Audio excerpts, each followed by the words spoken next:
Hello, ladies and gentlemen. Welcome to the show on this Saturday, October 10th, 2020. Now listen, back when the COVID came in, they had factories in the United States and they changed the production of these factories over to produce ventilators. Well, since that time, they found out that ventilators not really the best way to go with this, because it kind of ruptures the lung tissue or whatever. It makes the condition even worse, And the thing is the idea I want to focus on is the fact that they took over factories to make ventilators. A ventilator is a very complex machine. It takes a lot of engineering to build a ventilator. It's a very large, complex machine. And so these factories that build ventilators, I want to show you this invention. Let me turn the charts on right here and let's take a look. First off, I want to talk about the air purification, these HEPA filters. It says, can HEPA air purifiers capture the coronavirus? It says, air purifiers with HEPA filtration efficiently capture particles the size and smaller than the virus that causes COVID-19.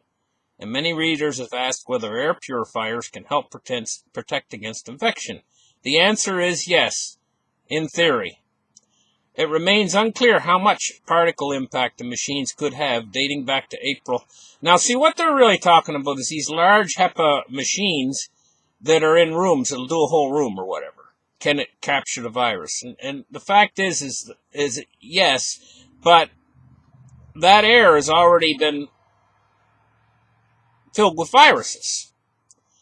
If you have a HEPA filter between you and the virus, more than likely a HEPA filter is going to catch it, because it says that these HEPA filters very efficiently capture particles the size of and far smaller than the virus that causes COVID-19. And they're very efficient at this. It says very efficient at capturing these particles. So reading this, we know that a HEPA filter is an awful lot better than, say, a cloth mask. A lot of people, they're just cutting up bandanas, whatever they have, putting them over their face for a mask, Nobody's saying anything, but they have little or no effectiveness to cut a bandana and stick it over your face. It's very little. The effectiveness is very little. It does have some effect, but not very much, because it's just regular cloth. Now, if you get up into something like a real face mask, a dust mask, like an N series dust mask by 3M, they are more effective at blocking the transmission of this virus. And this is why they're telling people to wear them. But a HEPA filter would be even better, because the HEPA filter it can filter out these virus particles. It says right here, back to the purifiers, the virus that causes COVID-19 is approximately 0.125 microns in diameter. It falls squarely within the particle size range that HEPA filters capture with extraordinary efficiency. The range that the HEPA filters capture is from 0.01 micron to 10 nanometers and above. Many media outlets have incorrectly stated that HEPA filters don't filter below 0.3 micron and therefore could not capture airborne coronaviruses. It says that's wrong. The NASA study of HEPA filtration is quite technical, but the graph on page 7 and the preceding paragraph do a good job of explaining why HEPA filters are actually most efficient. Almost 100% efficient at 0.01 microns in capturing ultrafine particles below the 0.3 micron HEPA test standard. So HEPA filters are really the way to go with this, evidently. If you could filter the air that goes into your lungs through a HEPA filter, it would be probably very effective, okay? Now let's take a look at this.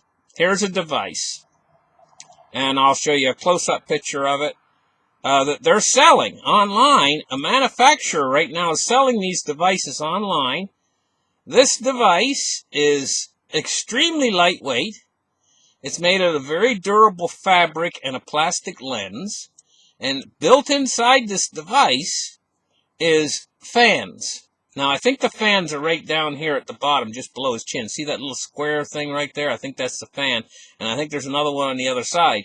And one on one side, one fan on one side, takes the air he's breathing and pushes it out through the bottom. And the fan on the opposite side of that takes it and brings fresh air in, right? And they both of the air going out and the air coming in are going through a HEPA filter. Okay? And this device, the whole device weighs only about 2 pounds. It's very, very durable, very, very lightweight. You hardly notice you even have it on your head. You can see out fine, and you don't have that obstruction right in front of your nose and mouth that blocks your breathing. You can breathe just fine through this thing, just like you're outside. And it covers your eyes as well and your ears. All the effective openings in your entire face are covered with this thing. And any air you breathe is coming through a HEPA filter, which is going to filter all of the particles, including dust. This would be excellent for dust as well, any kind of dust or anything like that. It's a really wonderful invention, I think, in my mind. And they're selling it for $199. Now, I'm going to tell you what. They're probably making darn good money because this is not a very big device. It doesn't weigh very much, and I imagine the cost to produce these is probably quite low, probably not very expensive. So now, what about those factories? They got all these factories in the United States now that they're producing these ventilators and stuff with. Why? Well, you know, they could make probably 100 of these things, these masks, for the price of one ventilator, you know, and distribute these masks to the people in the hot areas where the disease is really growing exorbitantly, you know, in some of these cities and stuff where they're having outbreaks, you know, and this would be something that they could do to effectively really slow down the spread of this virus, you know, and I don't understand why they're not doing things like that, why they don't switch over to something new. Let me see if I can get more pictures of it. Here's a guy wearing it right here. You know? It'd be simple to put on. Just slips right over your face. Bang. It's on. Just click a button in the I guess, or maybe they have a switch that makes the fans come on as soon as you go put it over your face. 4 hours worth of protection. You know, the fans will run for 4 hours, you know, and bring fresh air in right up around your chin. You don't have any restriction in breathing or anything like that. It's probably not that cumbersome to wear. You have full range of vision out of it, and you don't have that feeling like you got something over your mouth and nose that's choking you. You got a free feeling like you can breathe, you know, inside this thing. But at the same time, all your air you're breathing is coming through HEPA filters. I see a device like this could really, really slow down the process of this virus, you know, a device like this. Of course, even if they went into production of these devices, full-scale production of these devices, and they took over factories and started producing them big time, instead of just a few that they're probably producing right now, because they're producing a few right now, but it says right here, due to high demand, orders placed after the 9th, 21st, 20 will not begin shipping until early December. So they're not even able to get them out there quick enough, these devices. And this is a privately owned company probably that's producing these.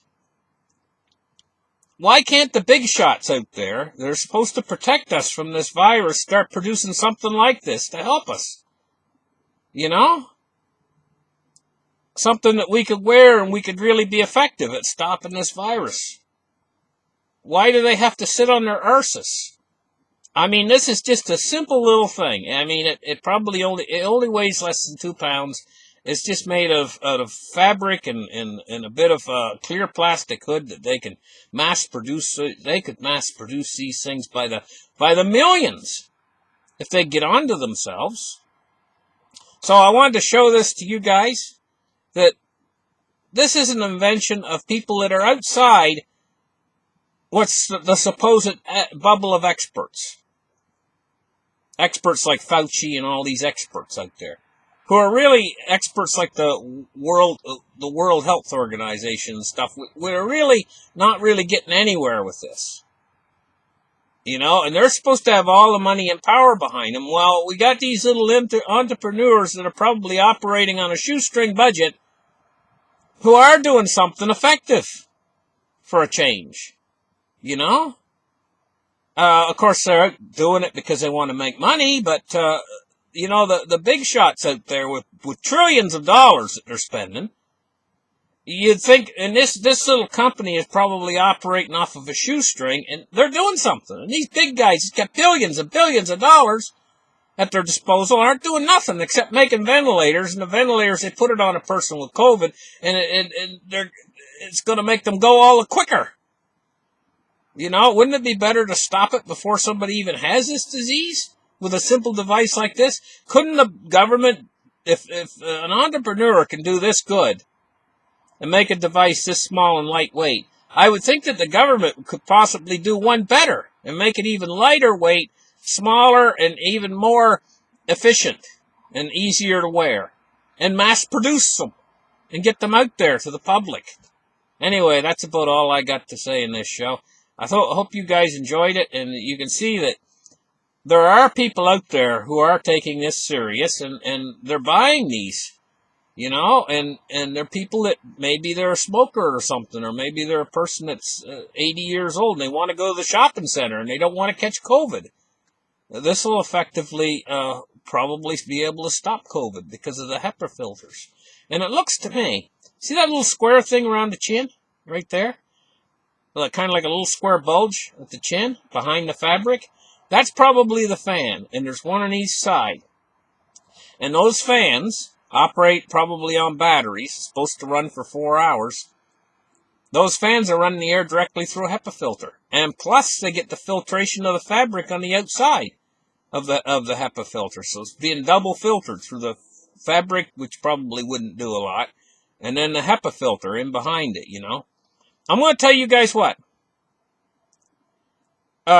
Even layers of fabric, they catch stuff, like even small microns. I know they say, oh, it doesn't do anything, but even if you're wearing a bandana, the more layers of fabric you have between you and the virus,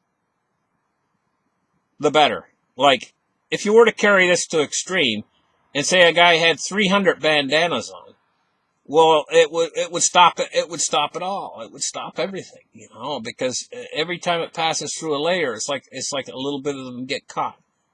They stick to the fabric because the fabric has a certain amount of static, and it catches even ordinary fabric. You know, will catch small particles because it's like. It's just the effect that they have with the static that's basically on your fabric, you know. This is why your clothes get dusty. Dust is a very small particle, you know. And you leave your clothes in the closet, and your clothes can get dusty. Why do they get dusty? Because they're catching those tiny particles.